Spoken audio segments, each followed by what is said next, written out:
सत साहिब सतगुरुदेव की जय। बंदी छोड़ कबीर साहिब जी की जय। बंदी छोड़ गरीबदास जी महाराज जी की जय। स्वामी राम देवानंद जी गुरु महाराज जी की जय हो।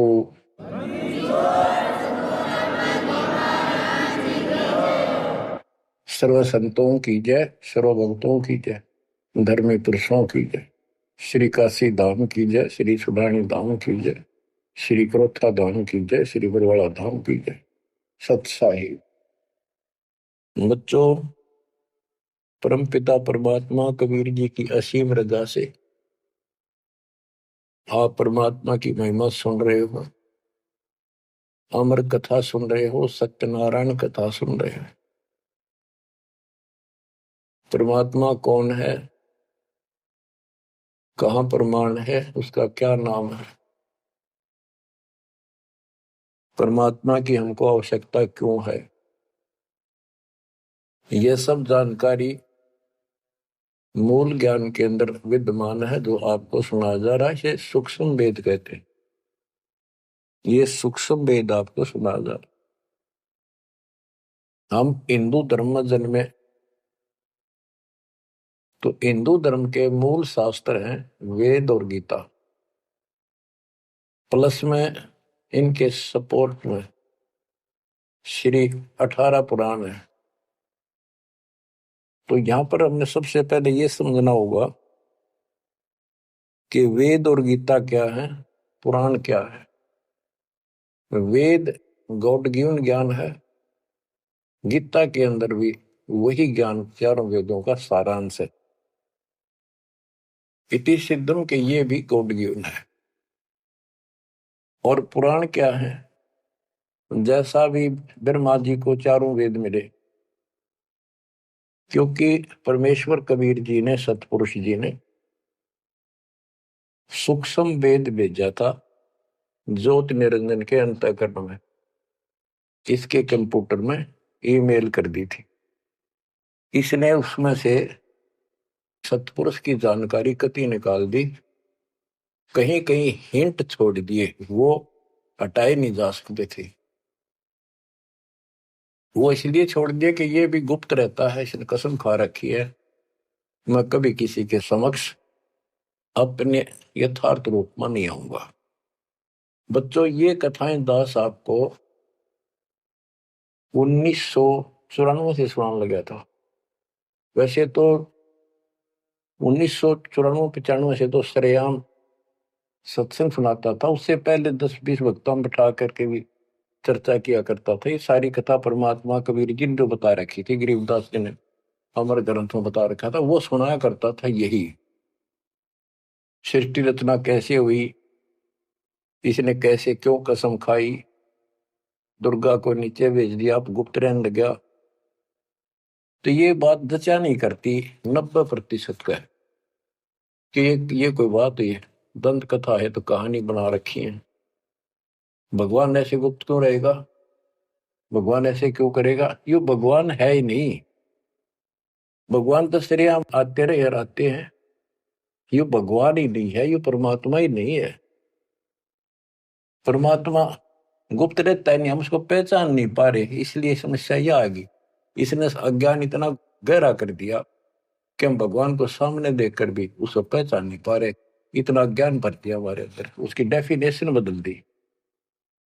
अब जब सृष्टि रचना दास ने अपने शब्दों में लिखी तो प्रमाण दिए सारे, परमात्मा की वाणी को सरल करके लिखा सृष्टि रचना। तो गीता गए 7 श्लोक 24 में और 25 में ये खुद कहता है गीता बोलने वाला कि मैं कभी किसी के समक्ष नहीं आता अपने रूप में, मनुष्य रूप में। मुझे ये श्री कृष्ण रूप में, व्यक्ति रूप में मान रहे, मैं कृष्ण नहीं हूं। मेरा ये अटल संविधान है, अनुत्तम सिद्धांत है कि मैं कभी किसी के समक्ष प्रत्यक्ष प्रकट नहीं होता, अपनी योग माया से छुपा रहता हूं। जब ये प्रमाण उन भक्तों को दिखाए जो कभी यहां भरे थे, कभी डांटे थे, ये कैसे हो सकता है, उनकी आंखें फटी की फटी रहेगी। तेरा गजब हो गयो। 600 साल पहले लिखी वाणी, बोली वाणी आज सारी सत्य होगी। तो बात यहां उलझ गई थी। तो सबसे पहले आपने ये पहचान करनी होगी कि वेद क्या है और पुराण क्या है। पुराण सहयोगी शास्त्र है, वो उनमें कुछ ज्ञान इन ऋषियों का अपना अनुभव ज्यादातर है, कुछ ज्ञान वेद और गीता से संबंधित। जैसे रोच्य ऋषि की कथा एक अध्याय है, उसमें रुचि ऋषि एक साधक था, वेदों को ठीक सा समझा जैसा वो समझ सकता था। और उसमें लिखा था कि परमात्मा प्राप्ति के लिए एक मंत्र है, वो नथिंग एल्स। और कोई देव देव पूजा नहीं करनी, ना कोई दाम पूजने, और मनुष्य जीवन आत्म कल्याण के लिए प्राप्त होता है। वो ज्ञानी आत्मा था, उसने अपना जीवन वेदों अनुसार साधना में समर्पित कर दिया। ना कोई मकान बनाया, जंगल में रहने लग गया, फल फ्रूट खाकर अपना साधना करता। 40 साल की उम्र होगी। उसके चार पूर्वज पिता, पितामह, पर पितामह और तीसरा दादा, ये चार दिखाई दिए। और वो चारों पितर बने हुए थे। गीता अध्याय 9 श्लोक 25 में स्पष्ट किया है, भूत पूजेंगे भूतों को प्राप्त होंगे, पितर पूजेंगे पितरों को प्राप्त होंगे, देवता पूजेंगे देवताओं को प्राप्त होंगे, मेरी भक्ति करेगा मुझे प्राप्त होगा। तो उन्होंने पितर पूजे थे, कर्मकांड किए थे, भूत पूजे थे। तो ये चारों भूत बन गए प्रेत। रुचि ऋषि के पूर्वज चारों ऋषि थे, ब्राह्मण थे, वेद पढ़ते थे और साधना वेद के विरुद्ध करते थे। यही तो परमात्मा कबीर जी और उनके बच्चे गरीबदास जी यही तो समझा रहे हैं कि वेद पढ़ने पर वेद न जाने, बाचा पुराण 18। और ये उसे आन उपासना करें, भूल गए सृजनहारा। वो चारों के चारों गीता विरुद्ध, गीता मीन वेद, वेद के विरुद्ध साधना करके पितर बन गए। वो चारों पितर प्रेत दिखाई दिए। उन्होंने कहा कि हे बेटा ऋषि, हे बेटा रुचि, आपने विवाह क्यों नहीं कराया? हम चारों दुख पा रहे हैं, हम भूखे हैं, प्यासे हैं, कष्ट उठा रहे हैं, हम पितर बने हुए हैं। विवाह कराओ, हमारे पिंड भराओ, श्राद्ध निकालो, हमारी कर्म कांड करो ताकि हमें कुछ राहत मिले। रुचि ऋषि वेद के जानने वाले थे। उन्होंने कहा, हे पितामहो, वेद में तो कहा है कि ये कर्म कांड, पितर पूजा, आन उपासना, देव पूजा, ये मूर्खों की साधना है, अविद्या है। आप मुझे क्यों इसमें लगा रहे? वो चारों ऋषि कहते हैं ब्राह्मण के बेटा बिल्कुल सही है, वेद में कर्म कांड को अविद्या ही लिखा है। और बच्चे, तू जिस मार्ग पर लगा है ये मोक्ष मार्ग है। और देखो हम दुख पा रहे हैं, हमारा कर्म कांड कर, हमारा छुटकारा करा। फिर बताते हैं पितर ये दे देंगे, पितर ये दे देते, पितर खाक दे देते, आप भूखे मरे। मार्कंडे पुराण से रोच्य ऋषि की उत्पत्ति कथा, ये अध्याय है, चैप्टर है। तो उन पितर, आप तो नरक में पड़े ही थे। वो शास्त्र अनुसार शास्त्रों में वर्णित साधना कर रहा था, रुचि ऋषि को और फंसा लिया अपने जाल में। अब ये मोह भी एक काल का जाल है। मन में आई ते पिताजी दुख पारे, दादाजी दुख पारे, परदादा, तीसरा दादा। तो उसने कहा ठीक है पितर में हो, मैं 40 साल की उम्र होगी, कौन मेरा ब्याह करेगा? पितर बोले ये हो जाएगा, तू ऐसे तप कर ले। उसने तप करा, फिर ब्याह हुआ। फिर उनके पितरों के पितर पूजा करी। आप भी पितर बना, रुचि ऋषि भी पितर बना, वो आप भी पितर बने रहे थे। तो बच्चों, ये जो वेद ज्ञान है गॉड गिवन, और बेशक किसी ने काट छांट कर छोड़ रखा है, पर सहज इतना वो कराया है। और पुराण जो है ये ऋषियों के अपने अनुभव है। तो वेद ज्ञान स्पष्ट हो गया। दोनों से स्पष्ट हो गया। रुचि ऋषि कहता है ये अविद्या है, वेद में बोला है ऐसा नहीं करना। और पितर भी हाँ भरते क्योंकि उन्होंने वेद पढ़ रखे थे, पर क्रिया गलत करी। स्पष्ट हो गया, पुराण से ही स्पष्ट हो गया, ये पुराण में वेद ज्ञान है। इसके अतिरिक्त इस कथा में जो भी है सारी बकवास है, कति नरक में जाने का है। इसलिए जो वेद ज्ञान है वो हमने स्वीकार्य है और उसको समर्थन में ले भी रहे हैं। और गीता बोलती है 9वें अध्याय का 25वां श्लोक यही कह रहा है। लेकिन यहां तो गीता बोलने वाला कहता है कि मेरी भक्ति करता है तो मुझे प्राप्त होता है। 8वें अध्याय के 8, 9, 10 में कहता है कि 8वें अध्याय के जो 3 में बता परमेश्वर ब्रह्म, उसकी जो भक्ति करता है उसको प्राप्त होता है। इस प्रकार हमने इस अध्यात्म ज्ञान को निर्णायक तरीके से समझना है। अब ये साधना इन्होंने ठीक की नहीं, साधना ठीक ना करने से यह दुर्गति कराएगी। एक नहीं, तकरीबन ये सबका यही दशा है। परमात्मा ने कहा था मूल ज्ञान अभी बताना नहीं है, 33 अरब ज्ञान हम व्याख्या, मूल ज्ञान हम गुप्त ही रख्या। यानी 33 अरब हमने ज्ञान बोल दिया, वाणी बोल दी।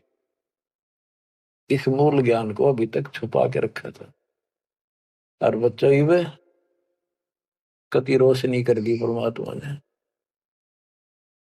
अब प्रसंग चल रहा है कि परमात्मा की पहचान नहीं हुई, और पहचान ना होने से हम सामने भगवान को देखकर भी स्वीकार नहीं कर पाए। अब ये अमर कथा चल रही है, ये सुनाता हूं संत गरीबदास जी के अमर ग्रंथ से तथा कबीर सागर का सहयोग साथ में लिया जाएगा। सतयुग में सत सुकृत के टेरा, त्रेता नाम मुनींद्र मेरा, द्वापर में करुणा में कहाया, कलयुग नाम कबीर धराया। गरीब अनंत कोट ब्रह्मंड में बंदी छोड़ कहाँ आए, सो तो एक कबीर है जननी जने नमाए। गरीब काशीपुरी कष्ट किया, उतरे अदर आधार, मोमिन को मुजरा हुआ जंगल में दीदार। बच्चों आपको बताया था कि द्वापर युग के अंदर सुदर्शन नाम के एक परमात्मा कबीर जी के परम भगत थे। उस समय परमेश्वर करुणा में नाम से प्रकट थे और वाल्मीकि जाति थी। सुदर्शन भी वाल्मीकि जाति से थे। इनके माता पिता परमात्मा कबीर जी यानी करुणामय जी की बात को नहीं माना, वो मरे गए। भगत चिंतित हुआ, बहुत चिंतित हो गया। तब कबीर साहब जानी जान तो थे ही, फिर उसके मुंह तक को आना चाह थे कि बेटा क्या बात होगी, मौत तो होया करे पर दौरे थे, इस समय शरीर छोड़ ही देना चाहिए, चिंता ना कर। सभी ने जाना है। फिर उसने बताया प्रभु ये परमेश्वर मरण की चिंता को ना, इनके कष्ट की चिंता है। इन आपकी शरण नहीं ली, असंग जन्म दुख पाओगे। बड़े अच्छे थे, दास को ठाई ठाई फिरा करते थे, कंधे बताते थे, लाद करते थे। वो बात याद आवा है, अब इनका क्या होगा। मैं इनका कोई उपकार नहीं कर पाया, मेरे पास भगवान मेरे साथ थे, मैं समझा नहीं पाया मुझसे क्या अपराध हुआ। यानी वो कमजोरी तो थी है उसमें। परमात्मा बोले बेटा चिंता ना कर, तेरे माता पिता ने मैं संभालूंगा और कष्ट नहीं पाने दूंगा, इनको मोक्ष भी दूंगा, आप विश्वास रखें। बस इतने कहे बात से सुदर्शन जी को तो 100% विश्वास था। कति शांत हो गए, दंडोत प्रणाम किया, सौ शुक्र बनाए, निश्चिंत हुआ। ये है संकट मोचन कष्ट मंगल करण कबीर। पल में के कर देख, सेकंड में दुख दूर कर दिया और निभाया भी उसको। तो बच्चों अपने उस वचन के आधार पर परमात्मा उस सुदर्शन जी के माता पिता से मिले। उनका पहला जन्म हुआ, मनुष्य का ब्राह्मण थे। 6-7 साल की उम्र के बच्चे रूप में मिले, 2 साल उनके साथ रहे। उनको समझाने की चेष्टा की, पर उल्टे बोले। एक दिन थप्पड़ मार दिया, परमात्मा अंतर ध्यान हो गए, बहुत रोए, बहुत रोए, तड़पते रह गए, हे भगवान थे, हे मालिक कित गए, सारा जीवन तड़प के खोया। वो कर्म बनाए, याद बनी, वाले की चाह बनी, यो भी एक स्मरण हो गया उनका। अगला जन्म में फिर वो जन्म हुआ मनुष्य का, ब्राह्मण ब्राह्मणी रूप में हुए, ब्याह हुआ, संस्कार से ही तो संस्कार जुड़े सारे। उसमें भी ब्राह्मण थे, अहंकार भरा पड़ा था ऊंच जाति का। पहले वो मरोड़ काटी, उनको मुसलमान बनवाया परमात्मा। ये इनका गौरी शंकर सरस्वती नाम था, और बड़ी अच्छी लगन थी। शिव जी की केवल शिव पुरानी कथा करते थे, और किसी को नहीं मानते थे, ना को पाखंड करते थे, ना किसी को भ्रमित करते थे। कथा सुना दी, वो दान दक्षिणा आ गई, वो अपना स्वीकार किया, उसी से रोटी रोटी चलाते थे, और दान भी करते रहते थे, क्योंकि पहले से वो सच्चा सुच्चा जीवन जीते आ रहे थे। संतान फिर भी नहीं हुई, तो उनकी महिमा काफी होगी, और ब्राह्मणों से उनकी महिमा ज्यादा होगी। भाई निस्वार्थ सेवा ये करे हैं, ना कोई लालच, ना मिसगाइड करते। काफी जनता, हिंदू लोग इनके दीक्षा लेने लगे। मुसलमानों को टेंशन यह होगी कि ये हिंदू धर्म का ज्यादा प्रचार कर रहा है, और जो कर्मकांडी पंडित थे उनको ये टेंशन होगी कि इसने हमारी रोजी रोटी बंद कर दी। वो उससे ईर्षा रखते थे, और औरों को मिसगाइड करते थे, झूठ बोले क्या करेगा, ना कोई क्रिया बताता, ना कोई धर्म कर्म बताता, कथा सुना देता, इससे क्या होने का है। मुसलमानों को पता था कि सारा ब्राह्मण समाज इनसे दूर है, इनका कोई साथी नहीं, और ये हिंदू धर्म का प्रचार ज्यादा कर रहा है। उसको एक दिन जाके 10 माता ने जबरदस्ती अपना पानी पिला दिया, उसके सारे मकान में छिड़क दिया। लोग पूछना भाई कैसे आ रहे हो, क्या हो गया, भाई इसने मुसलमान धर्म स्वीकार कर लिया। वह बात आगे की तरफ फैल गई सारी काशी में, ब्राह्मणों में। अरे गौरी शंकर तो डूब गया, मुसलमान बन गया, मुसलमानों ने सारा उनका पानी छिड़क दिया, उनको मुसलमान बना दिया। भाई आज जब वह पंचायत होगी पंडिता की, बहिष्कार कर दिया, जात से निकाल दिया, धर्म से निकाल दिया, गंगा में स्नान करना बंद कर दिया, कोई नहीं जाएगा हिंदू उसके पास। अब रोजी रोटी की समस्या आ गई। उन्होंने लाकर 4 लकड़ के लठ ताना बुन का काम शुरू कर दिया। पहले तो रोजगार चल रहा था दक्षिणा से, अब यह समस्या और खड़ी हो गई थी, तो वो बहुत आसानी से शुरू हो जाता। जुलाई का काम वो शुरू कर दिया। काफी वर्ष हो गए, कोई संतान नहीं हुई। बेशक वो मुसलमान थे, पर भक्ति अपने वही करते थे, शिव जी को याद करते थे। ये आपको पहले ही बताई है कथा। तो बच्चों, एक दिन क्या होता है, नीरू नीमा के कोई जानकार आगे पड़ोस में, जैसे कि मुसलमानों से ही संपर्क था, वो कोई यारी दोस्ती थी, वो आगे औरतों में चर्चा चल रहा करे, एक जातक तो चाहिए था, एक लड़का तो होना चाहिए था, बुढ़ापे का सहारा हो गया, पता इनका केरा होगा, नूर अली और नियामत। तो नीमा और नीरू कहने लग गए थे, उनको नाम बदल दिए थे उन्हें, गौरी शंकर से गौरी शंकर का नीरू नाम रख दिया, और सरस्वती का नियामत, उसका नीरू नूर अली, तो उसका नीरू कहने लगे उसको नीमा। तो नीमा सारी रात रोई। सुबह वो स्नान करने जाते थे एक लहर तारा तालाब, जिसमें गंगा का पानी लहरों के द्वारा, घाट सा था, गौ घाट से उसे मिट्टी कट जाती है, वो बहुत नीचा किनारा बन जाता है, उस पर से पानी उछड़ उछड़ का आकर एक तालाब भरा था, उसको लहर तारा तालाब बोलते हैं। वो आज भी विद्यमान है, लेकिन उसमें पानी अब गंगा का नहीं आता, परिस्थिति बदल जाती है। उसमें बहुत सुंदर मनोरम दृश्य था वहां का, स्वच्छ जल गंगा का भरा ही रहता था, कमल के फूल विकसित थे, आसपास बहुत सुंदर पेड़, हरे भरे छायादार वृक्ष भी लगे हुए थे। वो उनकी कुटिया से लगभग 1.5-2 किलोमीटर दूर था। 3 किलोमीटर, एक कोस 3 किलोमीटर का होता है। तो वो सुबह सुबह उस वहां स्नान करने जाने लगे। पहले गंगा घाट पर नहाया करते थे, नहान की आदत डेली थी। तो वहां तक घूम भी आते, स्नान भी कराते डेली, और शिव जी को याद करते थे, भक्ति करते थे। निम्मा रो रही थी रास्ते में, बुरी तरह रोती जाती, हे शिव जी भगवान, एक बच्चा हमें भी दे देते बेटा, हमारा भी टाइम पास हो जाता, आपके घर में क्या कभी। फूट फूट कर रो रही थी, चल रही थी। नीरू बोला, निम्मा क्यों आंख खराब कर रही है अपने, ये सारा दिन रोड पर लग रही है, बता बीच में भूल पुलिस ही फिर शुरू होगी। भगवान ने देना होता दे ही देते हो, पर कितनी होती है। कुछ तो भगवान करे ठीक ही है। वह रो ही रही थी, मान नहीं रही थी, फिर भी जैसे तैसे पहुंच गए स्नान स्थान तक। लहर तारा तालाब पर पहुंचे, फिर ये निम्मा नहा बाहर आ गई। फिर नीरू स्नान करने गया। निम्मा जो कपड़ा बांध कर नहाई थी, दोबारा उसको धोने के लिए गई, कपड़े चेंज करके। वो ब्रह्म मुहूर्त का समय था, सुबह सुबह 1.5 घंटा पहले सूर्योदय से।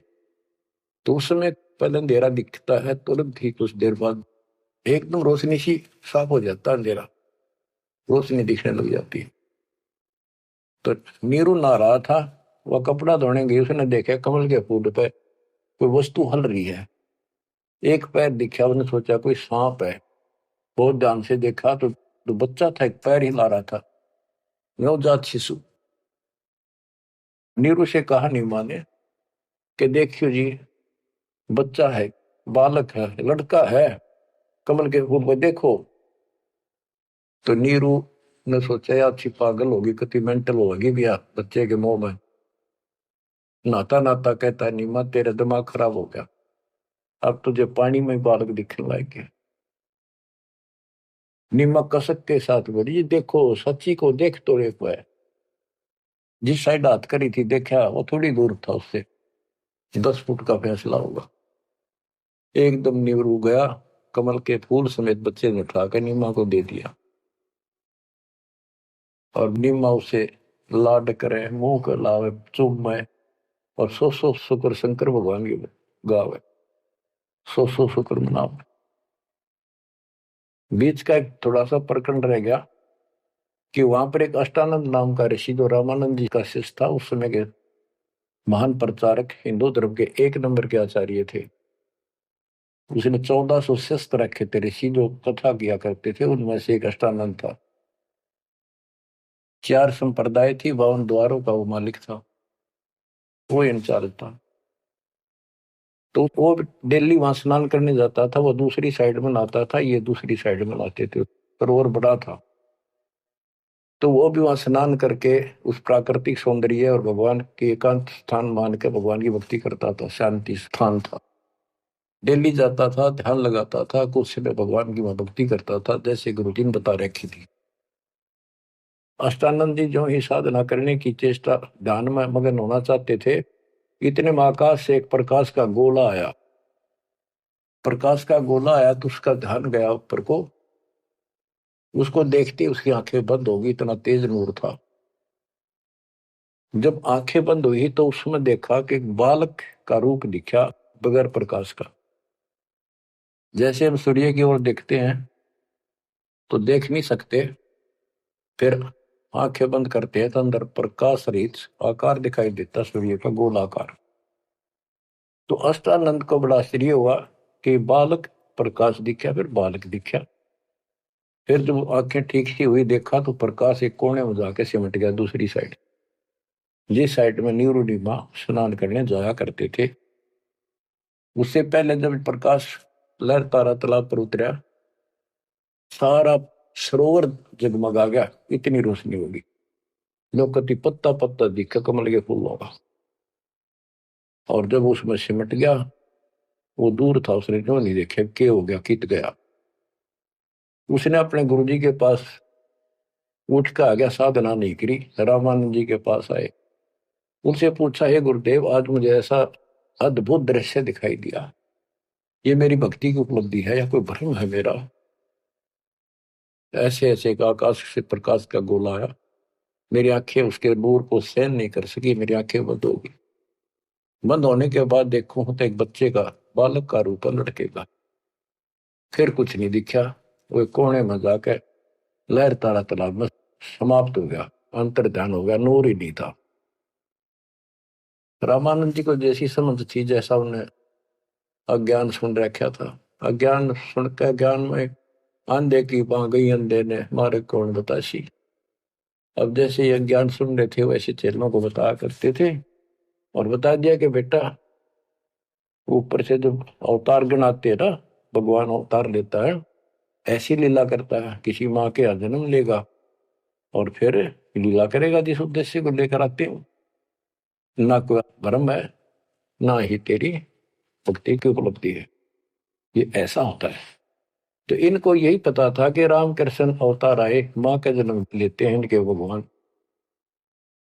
और गरीबदास जी कहते हैं, गरीब अनंत कोट ब्रह्मंड में बंदी छोड़ कहाँ आए, सो तो एक कबीरे हैं जननी जने नमाए। तो रामानंद अष्टानंद की तो वही बात फैसला। अब नीरू नहा रहा था, नीमा उस भगवान से लाड कर रही थी, सो शुक्र अपने भगवान शंकर के बना रही थी। जगत का पेखड़ा पेखा, धनी का नाम ना लेखा।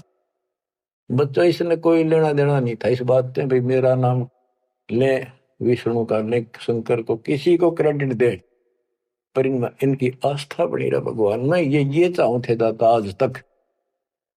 नरसिंह रूप लेकर ना कुछ मारा हिरण्यकशिपु, विष्णु को क्रेडिट कोई बात नहीं, चलन दो, बतेरे दिन चल गई इनकी, अब सारा क्लियर हो जाएगा। मूसड़ को 3-4 साल का बाल के उठा नहीं सकता, ये तो कभी बच्चे थे उस दाता के। फिर भी अब बच्चों देखो, वो मालिक अपना बाप है, माँ भी वही है और पिता भी वही है। वो दोनों तरफ से दुखी है हमारे लिए, उसमें इतना मोह है। माँ का मोह बालक में घना, पिता का मोह माँ का उससे बहुत घना, और भगवान का उन दोनों वाला, माँ भी है वो हमारी, पिता भी। इसलिए तो दुखी हो रहा है ना, क्या जरूरत थी उस पानी में वो आकर प्रगट होने की, से भूतावास के अंदर जंगल में अपनों के लिए मरता। अब बच्चों, परमात्मा ने अपनी महिमा नहीं बनानी थी, उसने तो आस्था रखनी थी भगवान में, इनकी आस्था बनी रही। बच्चों अब हमें ज्ञान हो गया कि वो भगवान है जिसको नीमा सीने का लगाए खड़ी थी, लाड कर रही थी, प्यार कर रही थी। उस समय उसके शरीर की स्थिति कैसी होगी।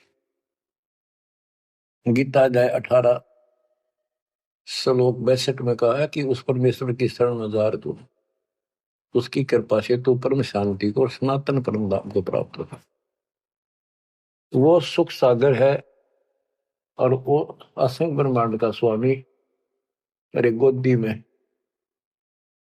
कितनी पुण्यात्मा है वो बच्चों, हिसाब लाओ। उस मालिक का नाम लेने से कितनी खुशी होती है, शरीर में अलग से एक लहर दौड़ती है। और वो बहन उसको सीने से लगा रही, मुंह चूमे, लाड करे, कितना मोह हो गया। सो शुक्र है शंकर भगवान, हे भोलेनाथ, बड़ी दया करी। इतने में नीरू स्नान करके आ जाता है। उसको लोक लाज के हिसाब से उसने विचार किया अपने मन में, और वो नीमा के सामने व्यक्त किया कि नीमा, हम इस बच्चे को लेकर घर नहीं चलेंगे, क्योंकि समाज के लोग ये कहेंगे ये किसी का चुरा लाए, ये कहेंगे इसके माता पिता, बताओ वहां छोड़ के आवांगे, हम बतावा कितने, हम कहेंगे कमल के फूल पे, वो मानने नहीं। यह सारी बात उल्टी हो जाएगी। अब तक पहले तो मुसलमान बने, अब इनसे भी निकाल दिया जाएंगे, हमें काशी से निकाल देगा राजा कि तुम बच्चे चुराते करते हो।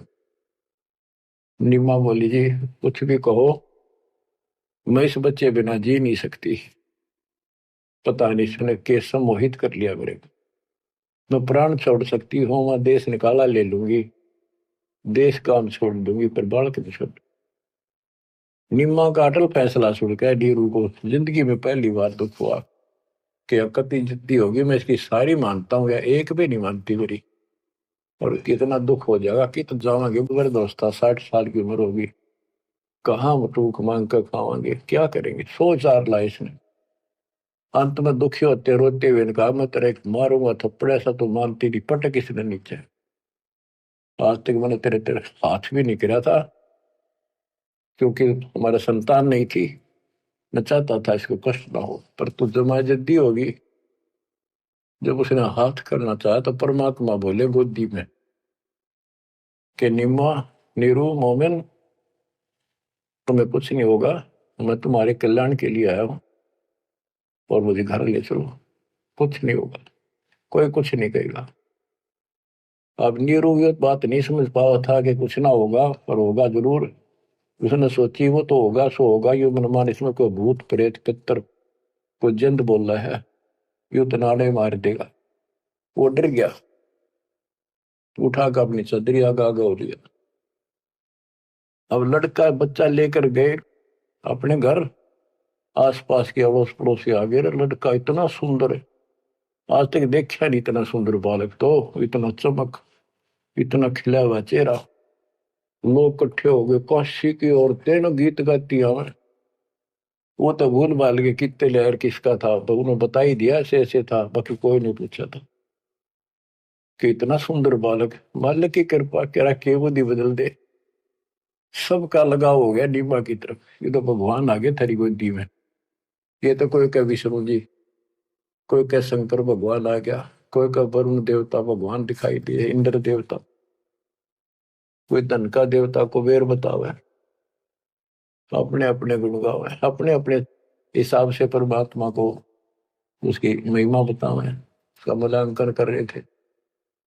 और नीमा ने कहा इसका नजर लगाओगे मेरे बच्चे को, तुम ऐसे ना बोलो कि बालक ना देखे तुमने, पागल हो गए तुम सारे, आओ हट रोड़ के तो औरतें कहती हैं नीमा बालक तो देखे पर इसे ना देखे।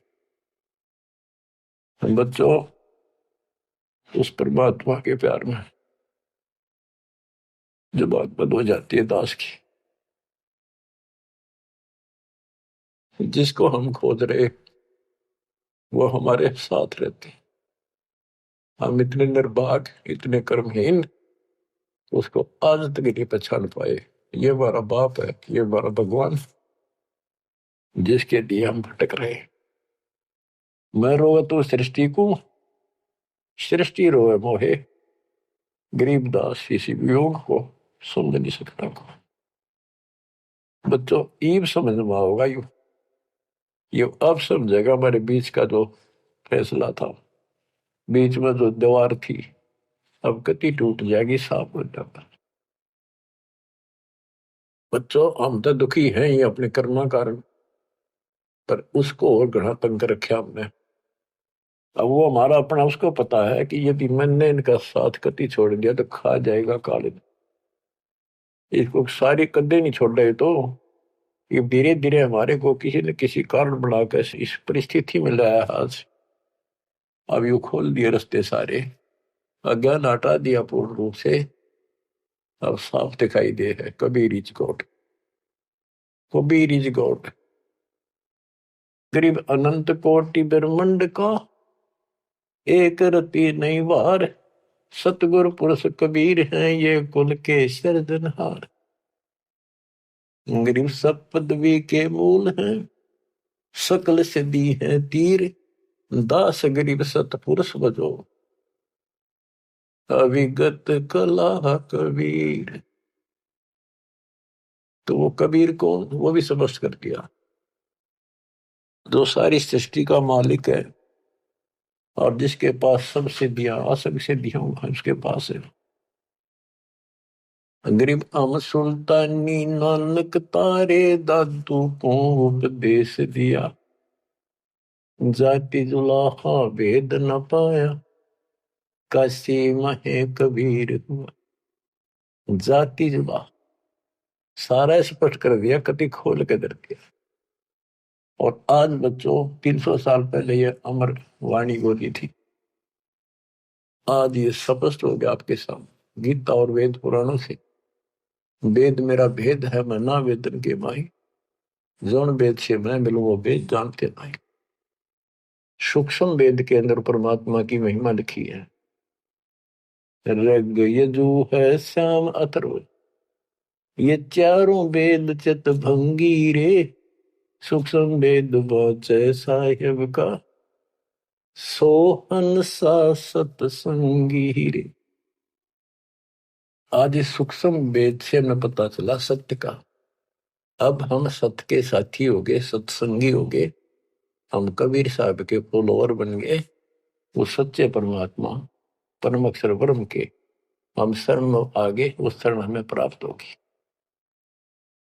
अब ये अमर वाणी भी सुनाऊंगा आपको, क्योंकि इन वाणियों का और अलग से चोट लग गया छाती में, आत्मा पे, क्योंकि ये तो सौसिद्ध वाणी है। ये तो मंत्र का काम करते हैं। जैसे गारडू मंत्र बोला करते, उसने एक मंत्र के 5-4 लाइन होती, 2-3, उन्हें सिद्ध कर लिया करके 1000 लाख वाल जाप करके विष उतारा करते गारडू। तो वो उस पर भी असर करता था जो अचेत हुआ होता था। सांप लड़ने से मूर्छित हो जाता था जो व्यक्ति जहर के कारण, तो वो मंत्र बोलते रहने से ना वो सुने था, ना समझा था, ना अर्थ का पता था। उसके बार बार उस मंत्र का उच्चारण करता था, 10, 20, 50, 100 बार, उससे वो विष उतर जाता था और सचेत हो जाता था। तो बच्चों, हमारी आत्मा पर पाप कर्मों का और अज्ञान का यो विष काफी दिन से चढ़ा हुआ, हम कभी अचेत पड़े। हमने इस अज्ञान को इतना ग्रहण कर दिया कि हमने ये मान लिया जन्म मृत्यु और ये प्रोसीजर तो सारा गेम है, ये ऐसा ही प्रोसेस होगा इस जिंदगी का। और ये 4 ईंट लाके कि तमाता धोखे जाते, उसी को सब कुछ मान रखा। तो बच्चों, ये है वो अमर ज्ञान, सूक्ष्म वेद, सवसिद्ध वाणी है एक, जो गरीबदास जी के मुख से उतारी थे। ये गारुड़ के मंत्र की तरह असर करेंगे हमारी आत्मा। जैसे उस गारुड़ के मंत्र को कोई और पढ़ कर सुनावे, उससे असर ना हो, वो तो उसी के मुख से काम करेगा, क्योंकि उसमें वो सिद्धि हो रही है। तो संत गरीबदास जी के मुख से उच्चरित वाणी फिर उसका दास अधिकारी है, और दास के मुख से आप सुनोगे वो आपकी आत्मा पर उतना असर करेगी। यानी इससे और अलग से कसक और ताकत आओगी आत्मा में, केवल वाणी के सुनने मात्र से। ज्ञान तो यू है ही, ज्ञान तो मौखिक सुनाई दिया, अब इसको पढ़ कर सुनाऊंगा और अच्छी कसक बनेगी, आत्मा तड़फ उठेगी उस मालिक के लिए। गरीब काशीपुरी कष्ट किया, उतरे अदर अदार, मोमिन को मुजरा हुआ जंगल में दीदार। ग्रीव कोटि किरण शशिभान सुधा, आसन अदर विमान, पर सतपूर्ण ब्रह्म को शीतल पिंड हरु प्राण। होय होय। ये जंगल में काशी के अंदर सरोवर पर मोमिन नीरू को मुद्रा हुआ। ग्रीव काशीपुरी कष्ट किया, उतरे अदर अदार, मोमिन नीरू को मुजरा हुआ जंगल में दीदार। मोमिन मुसलमान को कहते हैं, नीरू को मुजरा हुआ परमात्मा के दर्शन में। कैसी सतीथि थी मालिक के उस बालक के, कितना तेज था, कितना नूर था। ग्रीव कोटि किरण शशिभान सुधा, आसन अधर विमान, पर सतपूर्ण ब्रह्म को शीतल पेंडरु प्राण। कोटि किरण, करोड़ सूर्य, करोड़ चंद्रमा की मिली जुली जो किरण है, पूरा प्रकाश ही नहीं, उनकी किरणों जितना प्रकाश था, ज्यादा नहीं। एक तो सूर्यों जितना प्रकाश हो नहीं, किरण, किरण का प्रकाश सिंपल, यानी तेज बहुत था। और परसत पूर्ण ब्रह्म को शीतल पिंड रूपराण, उस पूर्ण ब्रह्म को जब नीमा ने सीने से लगाया, आत्मा ठंडी होगी, कति ने इतना प्रेम जाग गया। ग्रीव गोद लिया मुख चूम कर, हेम रूप जलकंत, जगर मगर काया करे, दम कह पद्म अनंत। ग्रीव गोद लिया मुख चूम कर, हिम रूप जलकंत, जैसे बर्फ जैसी सफेदी चेहरे पर थी, बर्फ जैसे हिम, स्नो वाइट यानी बर्फ जैसा सफेद चेहरा, और जगर मगर काया करे जगमग, जैसे दमक पद्मानंद। ग्रीव काशी उमटी गुल भया, मोमिन नीरू का घर घेर, कोई कह ब्रह्मा विष्णु है, कोई कह इंद्र कुबेर। ग्रीव कोई कह वरुण धर्मराय है, कोई कोई कहते ईश, 16 कला सुबान गति, कोई कहे जगदीश। गरीब भक्ति मुक्ति ले उतरे, मिटन तीनों ताप, मोमिन कह डेरा लिया, कहे कबीरा बाप। क्या कहते हैं? भक्ति और मुक्ति का सच्चा मार्ग लेकर मालिक प्रगट हुए, उतरे, ऊपर से चलकर आए गति करके, जैसे वेद प्रमाण करते कि परमात्मा ऊपर के लोक में रहता है, वहां से गति करके नीचे आता, अच्छी आत्माओं को मिलता है, उनको भक्ति की सच्ची राह बताता है। तो अपने उसी सिद्धांत अनुसार परमेश्वर नीचे प्रकट हुए। गरीब भक्ति मुक्ति ले उतरे, मिटन तीनों ताप, मोमिन के डेरा लिया, कहे कबीरा बाप। अब क्या बताते हैं संत गरीबदास जी के भक्ति मुक्ति ले उतरे, मिटन तीनों ताप, मोमिन के घर एक मुसलमान के आके डेरा लिया, और उस मोमिन नीरू को कबीर जी अब्बा जान यानी पिताजी कहते थे, बाप क्या करते। रद्द विचार करो उस मालिक को क्या पड़ी थी हमारे लिए। वो तो लीला करनी थी क्योंकि अपने बच्चे के वचन भी पूरे करने थे, और हमारे लिए ये ज्ञान भी देना था, एक प्रमाण भी देना था कि इस समय में हम पहचानते, इसी कारण से तो पहचाने जो लीला मालिक कर गए। आज वेदों से प्रमाणित हो गया, परमात्मा ऐसी लीला करता वो है भगवान सही। ये ना कृष्ण की ऐसी लीला वेदों वर्णित, ना श्री राम की, ना विष्णु और ब्रह्मा शंकर जी की, किसी की वजह नहीं। तो वेद गॉड गिवन है, परमात्मा का सच्चा सिद्धांत है। तो उस सिद्धांत पर खरा कौन उतरता है? अब ये सिद्ध हो गया कबीर भगवान। कौन कबीर? जो काशी में जुल्हा था। अब क्या बताते हैं? गिरिव भक्ति मुक्ति ले उतरे, मिटन तीनों ताप, मोमिन के डेरा लिया, कहे कबीरा बाप। गिरिव दूध न पीवन अनभक, नहीं पलने झूलंत, अदर अमान ध्यान में कमल कला फूलंत। ना दूध पीवे, ना पानी पीवे, ना कुछ खावे, और मालिक ऐसा दिखे जैसे इसके दिमाग कहीं और ही जा रहा है। अब बच्चों, अब और भी टिप्पणी करनी है बहुत घने आगे। कोई कहे छल ईश्वर नहीं, कोई कही छल है, ईश्वर नहीं है। गरीब कोई कहे छल ईश्वर नहीं, कोई के नर कहलाए, कोई कहे गण ईश का, जो जो नीमा मात रसाए। कोई कुछ कहे, कोई कुछ कह रहा था, अपनी अपनी बुद्धि से मूल्यांकन कर रहे थे। तो जो जो वो बात बनाव थे, निम्मा बहुत दुखी हो रही थी, गुस्से हुए थी, उन्हें धमकावे थी, क्यों पीछे पड़ रहे हो मेरे बच्चे का। गरीब काशी में अचरज भया, गई जगत की नींद, ऐसे दुल्हे उतरे जो कन्नावर बींद। वो सारी सृष्टि का मालिक पृथ्वी पाया, गरीब खलक मुलक देखन गया, राजा प्रजारीत, जम्बू दीप जहान में उतरे शब्द अतीत।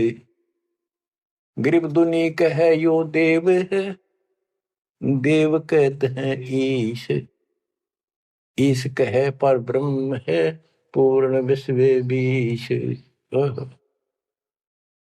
अब बच्चों, ना दूध पी रहा था, ना पानी, ना को भोजन, दलिया वलिया घोल कर पिलाओ तो मुंह बंद कर ले।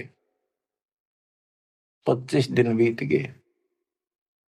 नीमा बहुत बुरी तरह रोने लगी। आखिर होगी अकेली बालक मरेगा और साथ मरूंगी। सारी रात रोई। नीरू ने बहुत समझाई, कोई बात नहीं, भगवान ने दिया है तो लेगा तो क्या करा, इतना क्यों दुख पा रही। परवाह नहीं मानी, कह इसके गेल मरूंगी, अब मैं जीऊंगी नहीं, मैं इस बच्चे बिना जिंदा नहीं रह सकती। नीरू ने अपने मुसलमानों से सारा पूछताछ लिया था, किसी के जंतर मंतर लग गया नहीं। आखिर में उन्होंने सोचा रामानंद जी के पास जाता हूँ, वो बहुत चर्चित हैं, विद्वान है, ब्राह्मण है, कुछ बताओगे जंतर मंतर। उसके पास गया तो उसने सारा बताया कि ऐसे ऐसे हमें जंगल में एक लहर तारा तालाब में कमल के फूल पे एक बालक मिला 20-25 दिन पहले। हे ब्राह्मण जी, वो बालक कुछ खाता पीता नहीं, कुछ दया करो, कोई बताओ, विधि बताओ तो जो हम करें, हमारा बच्चा जीवित रहे, कुछ खावे पीवे। रामानंद जी से भी मालिक ने बुलवाया। रामानंद जी बोले, तुम्हारा बच्चा कोई सच्चा सुच्चा ब्राह्मण पैदा हुआ है, और ये कोई कुंवारी गाय दूध लाओ, कुंवारी बछिया ले आओ, एक बछिया जिसके साथ पैर ना लग गया हो, और वो अपने आप दूध देगी, उस बच्चे के पास खड़ी कर दियो। नीरू ने सोचा बकवाद करे या को बात करे, मैं मुसलमान हूं बन गया, इसलिए इसने मेरे को ठीक से जवाब दिया नहीं। तो इस प्रकार वो मन मार के वापस आ रहा था, और उधर से उसने निम्मा का रुदन दिखाई देता, रोए थी। उधर से उसकी पुकार सुनकर परमात्मा की कृपा से, क्योंकि वो शिव जी को याद कर रो रही थी, हे भगवान शिव जी, आपने ऐसा अनमोल बालक दिया, हे परमात्मा इसका अच्छा ना देते, अब ये मरेगा, साथ मैं मरूंगी। ऐसा विलाप कर रही थी तो भगवान ने, कबीर साहब ने प्रेरित किया, शिव जी ऊपर से शिव लोक से एक ब्राह्मण रूप बना के वहां आ गया और पूछा, माई क्यों रो रही है। एक साधु रूप बना के आ गया। तो माई रोती रोती बोली कि हे ऋषि जी, हे ब्राह्मण, हे साधु, मेरा दुख बहुत लंबा चौड़ा है, मेरी ना सुनोगा तो आप भी रोओगे। नो कह के फिर रोने लगी, बुरी तरह रोती रही। भगवान शिव जी बोले, माई ऐसे कहते हैं, अपना दुख दूसरे के साथ जाकर देना तो हल्का हो जाया करे, बता दो कुछ तो, मैं भी कुछ जानू हूं, बता दूंगा। तो उसने बताया कि ऐसे ऐसे में भगवान शिव जी ने हमारे को बच्चा दिया, कमल के फूल पर पाया, आज यू ना खाता पीता 25वां दिन हो गया और मरेगा। शिव जी बोले, माई मुझे ला, देखा तेरा बेटा कहाँ है। वो लाई उठा के साधु के चरणों में रखना चाह, वो परमात्मा वहां से उठे और साधु के सिर के बराबर हवा में लटक गए। हवा में ऐसे ऐसे लेटे लेटे, जैसे बच्चा लेटा होता है, ऐसा कैसा। तो नीमा को अचरज हुआ कि सचमुच ये महात्मा गजब का है, इसने बच्चे पर जो चमत्कार करके हवा में उड़ा दिया।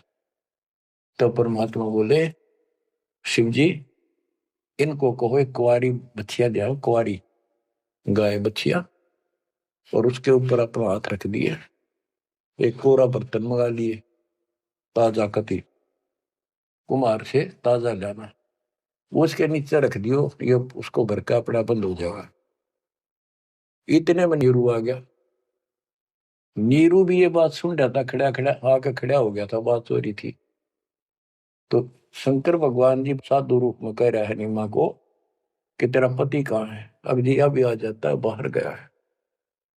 नीरू आ गया, आका जी बोलो कि एक कुंवारी गाय ला, तेरा बेटा वो कुंवारी गाय का दूध पिएगा।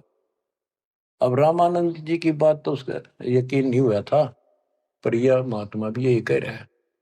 फिर पक्का विश्वास हो गया।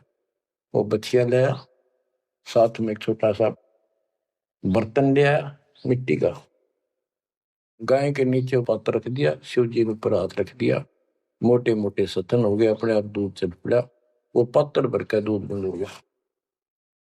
तो मालिक ने वो दूध पिया। उसके बाद वो गाय डेली दूध देने लगी। बच्चों, ये दूध सतलोक था, उस दाता का आहार। ये लीला दिखानी थी दाता ने, 7 बार चर्चा करी और शिव जी को भी बहुत कुछ कहा, कबीर सागर में, और विस्तार से प्रमाण है। बच्चों, आप सुन रहे हो सत्यनारायण कथा। ग्रीव शिव उतरे शिवपुरी से, अवगत बदन विनोद, मैं के कमल खुशी बहे, लिया ईस को गोद। ग्रीव नजर नजर से मिल गई, किया ईस प्रणाम, धन नीरू मोमन धन नीमा, धन काशी निकाम। ग्रीव 7 बार चर्चा करी, बोले बालक बहन, शिव को कर मस्तक धैर्या, ला मोमन एक धैन।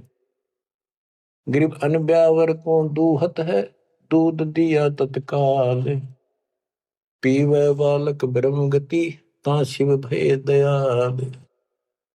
बच्चों, कबीर सागर के अंदर ज्ञान सागर एक अध्याय है, उसके प्रश्न नंबर 74 पर इस प्रकार वर्णन है। सुत काशी को ले चले, लोग देखन तात आए, अन पानी बख्शे नहीं, जुल्ला सोप जनाए।